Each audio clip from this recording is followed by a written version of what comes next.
नमस्कार, directorate of public relations ministry of defence के podcast रक्षा सूत्र को सुन रहे हैं आप, और मैं हूं आपकी सूत्रधार शैलजा। और आज का एपिसोड बहुत खास है क्योंकि मेरे साथ है एक साइंटिस्ट, वो भी DRDO से, डॉक्टर उपेंद्र कुमार सिंह सर बहुत बहुत स्वागत है आपका।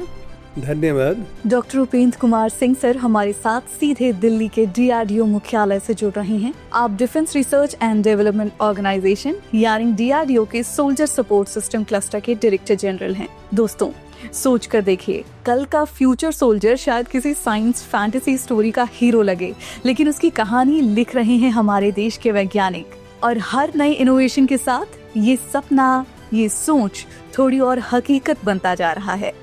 When we talk about India's soldiers, the spotlight often falls on weapons and combat platforms. But true victory depends on the most critical part of the war machine, which is the soldier. Being fully prepared, physically, mentally and nutritionally. और यहाँ सामने आता है soldier support system cluster का role. Today, in Raksha Sutra, we take you inside the world of the soldier support system, where science, technology and determination unite to create the invisible shield that makes our soldiers unstoppable. The SSS has been silently revolutionizing how our soldiers live, eat, adapt and survive. What are some of the latest innovations coming out of your labs that are already in field trials or deployment? For example, our exoskeleton. Yeah, so our soldiers are exposed to extreme and harsh environments, and platform like high altitude, CBRN environment, fighter aircraft, maneuvering, and underwater closed environment system, wherein the physiology of the soldier is subjected to stress beyond human limits. Specialized protective systems are needed to protect and make them ready for specific missions. SSS cluster is involved in the designing of solutions unique to Indian environment, as the terrains of our soldiers where they are deployed is totally unique and difficult. Some of the recent developments are, at high altitude generally soldiers they face acclimatization issue and develop pulmonary edema, cerebral edema, hypoxia, acute mountain sickness and similar such diseases. DRDO has developed schedules for adaptation of soldiers before deployment in high altitude. Further, for rapid deployment, intermittent hypoxia exposure facility has been placed at army sites, and we are validating this particular experiment to cut down the acclimatization time. Several oxygenated shelters have also been deployed to understand the impact of such facility on soldiers' health for adaptation. As far as another important element is concerned, we have also developed advanced microclimatic cooling system, which can be used by soldiers for working in high heat stress environment like engine rooms for ships and submarines or armored vehicles in western sectors. We have also developed hypobags and space heating devices for habitation at high altitude. As far as exoskeleton is concerned, this device is developed mostly for human efforts augmentation. This is, for example, soldiers can lift, carry and shift loads on high altitude with ease with this particular device. Now we are planning to integrate this exoskeleton into a flying jet suit of body controlled wearable human flight systems. Now DRDO also issues alert and forecast for avalanche, that is a major concern for army movement in Himalayan region. Very recently, DRDO has given the technology to the industry who have given the orders of more than 5,000 hypobags and oxygen and space heating devices for the high altitude. We have also developed water repellent, oil repellent and flame retardant clothing for the fighter pilots, along with the G suits, onboard oxygen generations, helmet and masks. Sir, right now you talked about the protective clothings for the soldiers. We often talk about the firepower and aircrafts, but can you tell us about the invisible power of protective clothing and life support gear that the SSS has recently developed for high altitude, or the CBRN, which is known as chemical, biological, radiological or nuclear threat zones? Yeah, so development of products and technology for CBRN emergency is one of the major thrust areas of SSS cluster. Our labs at Gwalior with its center at Nagpur, Mysore have developed products for detection, protection and decontamination of CBRN agents. Major products like individual protective equipments and various detectors like ACADA, CAM, ICAD and INCD have been developed. INCD is going to be used in the armored vehicle. A special decontamination solution is also prepared so that anybody whoever is affected can be washed off with these decontaminating agents. A standoff detectors on UAV and inline chemical and biological filter for AMCA is being developed in the cluster. As on date, India is self-reliant in the area of CBRN defense. We are also constantly developing new products for meeting the emerging threats. Latest chemical and biological and weapons detectors are being developed by DRDO.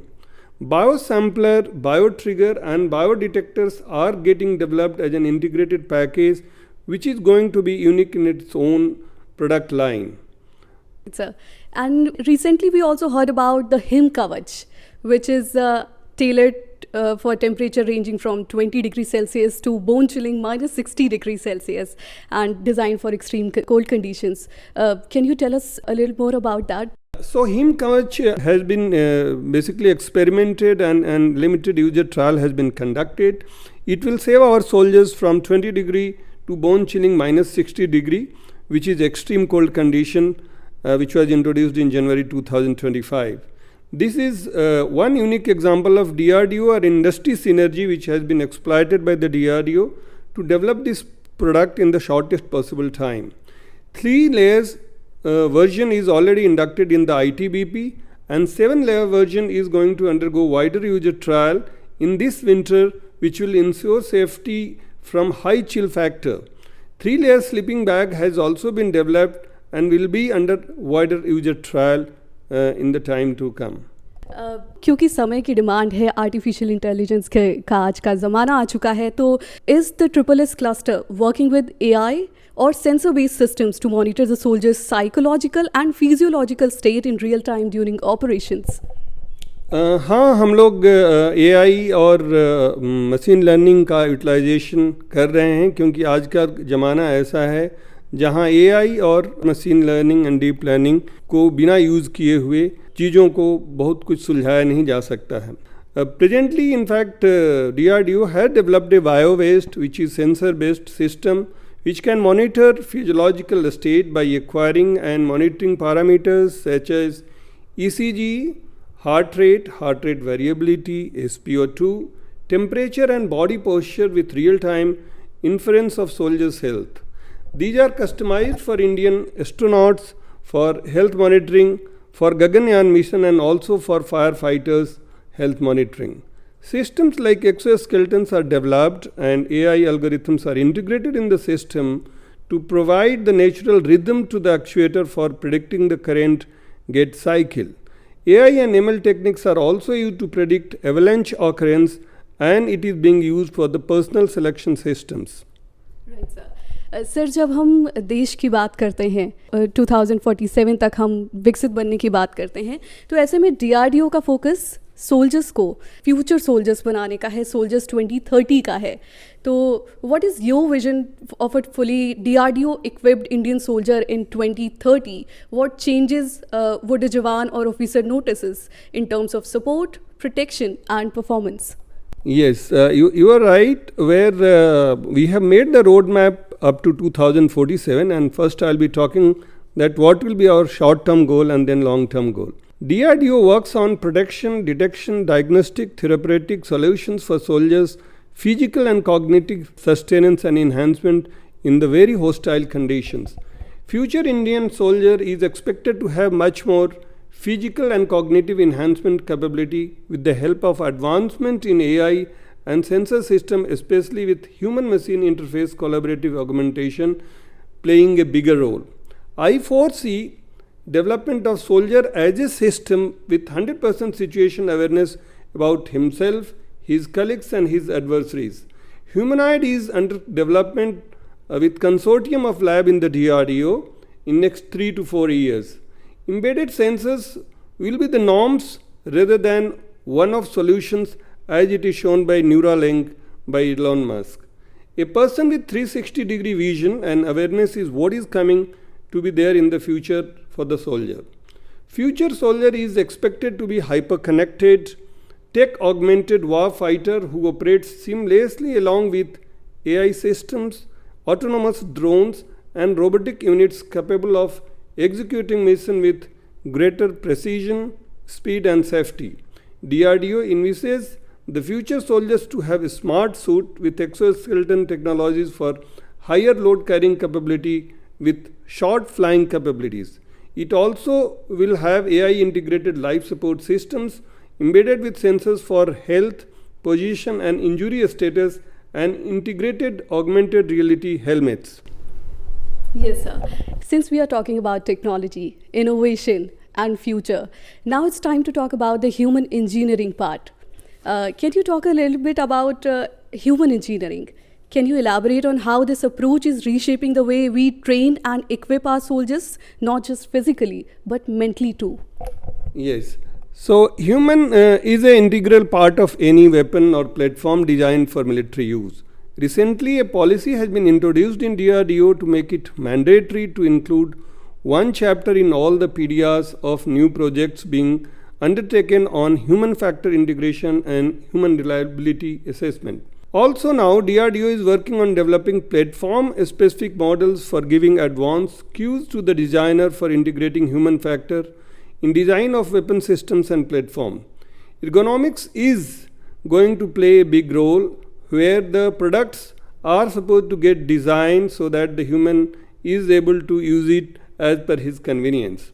These HRA and HFI guidelines are basically also designed to keep the stress on soldiers as low as possible while using the weapons and platforms designed by DRDO. Optimizing the interaction between human and technology makes the soldier operate advanced systems efficiently, safely and effectively under extreme conditions. The impact of human engineering on modern military technology is very profound. Without its guiding principles, soldiers risk facing technology that is heavy, complex and mentally exhausting, leading to fatigue, operational errors and slowdown of new systems. Apart from the physiological factor, it takes care of cognitive and mental load. Right, sir. And recently we talked about the chemical, biological, radiological and nuclear threats जिस तरीके से ये बढ़ रहे हैं, जिस तरीके से इस वॉरफेयर को हम देख रहे हैं आज के ज़माने में, how prepared are Indian soldiers? What kind of training or protective systems have been deployed recently to address these eventualities? Yes, so DRDO has developed several indigenous technologies and equipment to combat CBRN threat. In addition, DRDO provides training on the use of these technologies and equipment to services on a regular as well as on need basis. DRDO conducts training to the medical doctors of services, CAPF and NDRF and other agencies on handling chemical and radiological emergencies and mitigation strategies. Mock drills are being conducted in major metro cities presently in presence of DRDO scientists and other agencies. DRDO had successfully trial tested and inducted Prussian blue, a drug for protection from radiation, and a suit to be worn by the first responders and soldiers in case of radiation emergency. CBRN defense is one area where India is self-reliant and almost all the equipment bearing some of the sensors are being manufactured by the Indian industries. DRDO has developed several products for the detection, protection and decontamination of chemical, biological, radiation and nuclear emergencies. These include detectors for point detection, individual protective equipments including NBC suit, mask, canisters, boot, gloves that can be worn by the soldiers. In addition, chemicals to decontaminate and neutralize them are also developed and provided to soldiers. Remicon wipes, personal decontamination kit are also deployed and can be used to decontaminate chemicals and radiological material from human skin and surfaces effectively. Hazmat vehicle developed with the technical input of DRDO was deployed during G20. DRDO is developing newer materials and technologies for attending to any emerging eventuality. Recently, it has taken development of level A suit and lighter active carbon fabric based NBC suit Mark 6, which will not only enhance the performance of the soldiers but it will also make it lightweight. We are coming up with the biosafety lab 4 facility in one of the lab to handle highly pathogenic risk agent risk group 4. It is one of the most modern facility with latest gadget to do research and investigation. We have also started giving the live agent training courses to all our CAPF and the armed forces jawans earlier, which was being conducted by foreign country. Right, sir. And can you share a story or example where DRDO's psychological resilience support system made a real difference on the front lines? Every officers, in fact, who are selected in services, they go through very rigorous psychological screening test at service selection board, so that their personality traits do contain resilience, leadership quality and discipline needed by their futuristic operations. These tests are designed by DIPR DRDO using scientific rigors of military psychology and multi-level reviews. These interviewing officers who are there in the SSB, along with the group testing officer and technical officer who basically select these psychologically resilient officers, they also go through the training in DRDO. The trained officers are responsible for selecting the officers of tri-services, Coast Guard and CAPF who form future leader of their respective commands. There is a follow-up exercise of officers during training of officers, and all selection centers are revalidated every year through All India standardization exercise under overall supervision of DIPR DRDO.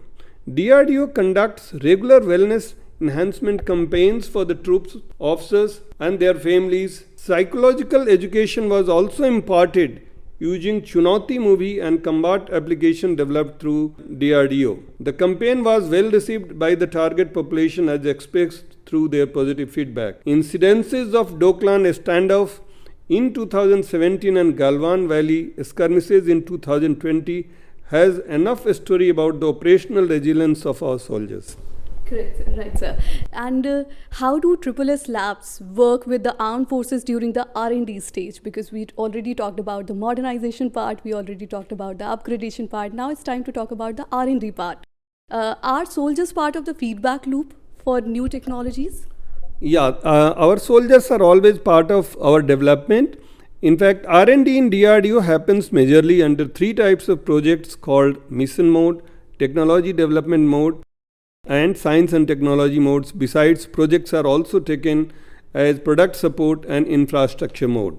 In SSS cluster and other DRDO projects, user is always part of defining a specification through the PSQR, JSQR and NSQR, and they are the members of PMRC and EBR, which helps in giving us operational and deployment view of the user. All the systems and technology before being inducted are rigorously tested in the lab before it is being tried by our soldiers. Once the lab development is completed, system undergoes user-assisted technical trials. These user-assisted technical trials are basically utilized by DRDO to incorporate the feedback of soldiers in the prototype. After the feedback of soldier is incorporated, the system is offered for the final user trial to the services. Besides almost all the labs, we are having 1 service officers minimum in our cluster who continuously keeps on giving his inputs so that the development is smooth. In most of the design and development cases, there is always few users in the larger labs to give the feedback right from the inception of the project and through the complete life cycle of the development. Right, sir. It's so good to listen all this from you and understand this in such a simplest way. इसी के साथ हम इस podcast के अंत पर आ चुके हैं. एक आखिरी एक दो सवालों के साथ हम इसका अंत करना चाहेंगे. But before that, I want to know, is DRDO collaborating with academia or private players for next-gen soldier-centric tech, like we recently talked about exoskeletons and performance enhancements or smart fabrics?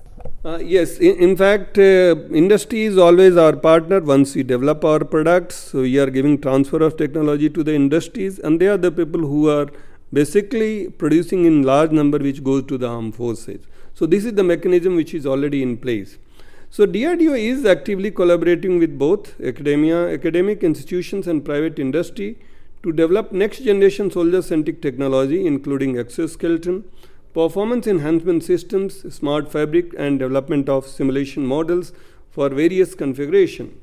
As far as academic collaboration is concerned, DRDO has established 15 industry academia centers of excellence, and it has got 81 technical verticals at premier institutes such as IIT, central universities, and the state universities.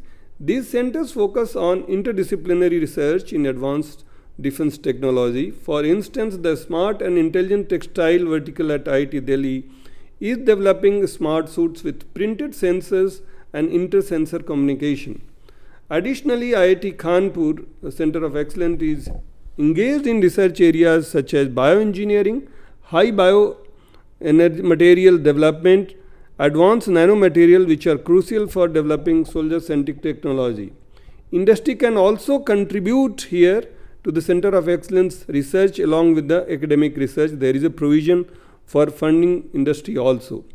As far as private sector research is concerned, DRDO is also fostering collaboration with private industry through initiative like Technology Development Fund and DCPP. These collaborative efforts aim to create integrated system that can enhance soldier performance, safety, and operational effectiveness, and develop the supply chain for the armed forces. Thank you so much, sir. And with this, there's a very last question, and I ask this to everybody because it's important for youth to understand your perspective. So if a young scientist or engineer is listening to this podcast and wants to work on making life better for soldiers, not just through weapons, but through wellness, what would your message be? Yes, so not only SSS cluster, DRDO is highly receptive to new innovations and ideas coming from anyone, including the young minds of schools, colleges, and scholars doing their PhD.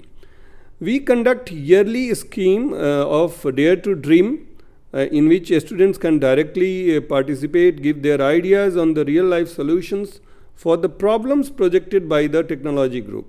They can also, of course, join DRDO in various streams mentioned at the site of RAC.